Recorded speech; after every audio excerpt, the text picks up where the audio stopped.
It's time for Uncle Hank.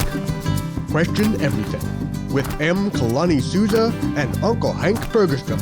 Hey there, gangy. Welcome back to another episode of Uncle Hank. Yeah, we get to go with the next question. We question everything. And you know what we're questioning? We're questioning those genetically modified organizations that do genetically modified organisms that put it all into our food source. And I'm mostly questioning how it is they got all over the garden aisle.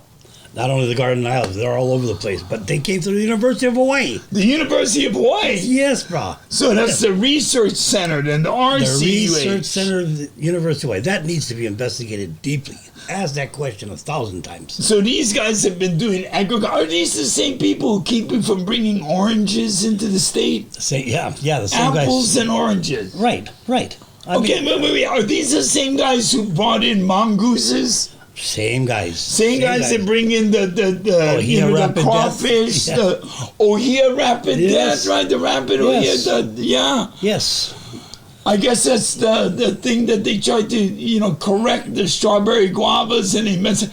What do they not mess up? Our thinking.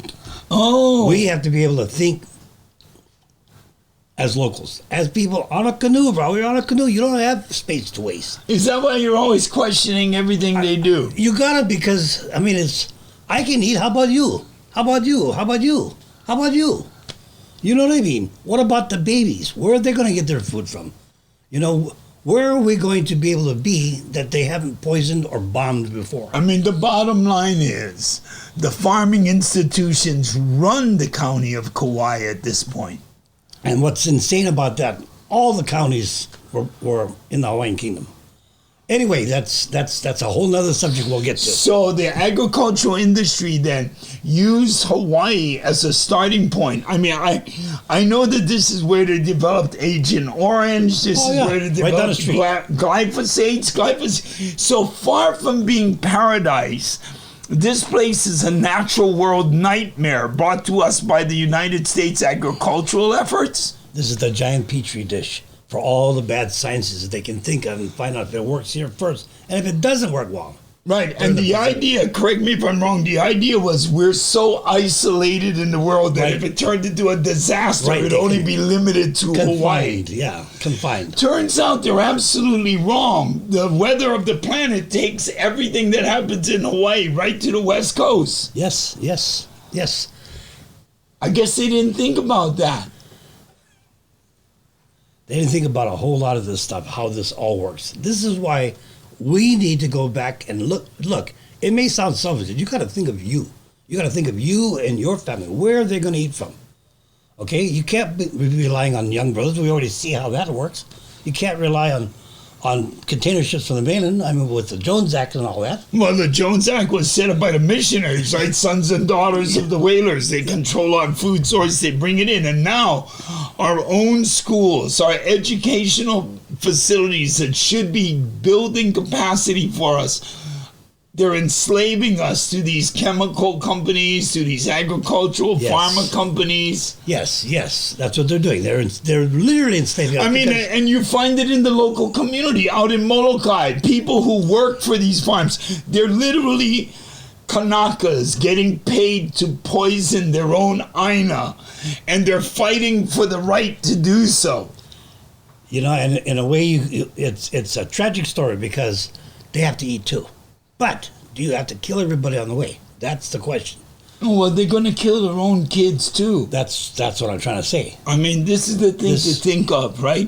If you find an animal's nest where the mother animal is killing her own cubs, that doesn't speak well for evolution. No, it doesn't. And that's exactly what we need to look at. We need to look at, is this evolving? Or are we just revolving into another cycle of crap? Of abuse? Yes. It's called slavery, by the way. Slavery? I thought they didn't have slavery in the U.S. It's never been more abundant on Earth than it is right now. Especially in these times when we see the United States is split right down the middle between decent human beings who want to include social justice and environmental justice and these really selfish individuals who are bigoted and racist and who think it's all just about them. Hey, you seen the Nazis walking through the street? The other day? Nazis walking in Georgia, right? Nazis walking in the South. You know, the United States had trials where we hung Nazis. Right. So why is it the United States Army is not being called out to go directly down south and arrest these people? You know, this is one of the problems with their constitution. My father fought in World War II. My uncles fought in World War II with the 442nd. They went over there and killed Nazis and got killed by Nazis. Why aren't we down in Alabama killing Nazis today? The answer to that? Yeah. It's called the First Amendment and then the Second Amendment. Oh, I see. The First Amendment gives them the right to spout off their racial, prejudicial bullshit. And the Second Amendment gives them a gun. To say, yeah, you stop me. Go ahead. Well, gang, I think we ought to question why it is we live by these United States rules when they're here illegally. Looks like we all ought to ask those questions. It's getting to be over and over again because it's getting to be important. You're going to come up with an answer. It's really important, gang. It's important for us not to sit still like in 1933, 34, 36 and wait around until things change. I think we ought to go after the Nazis early this time. Come be a part of a minority view. Ao he pau ike, I ka halau ho o kahi.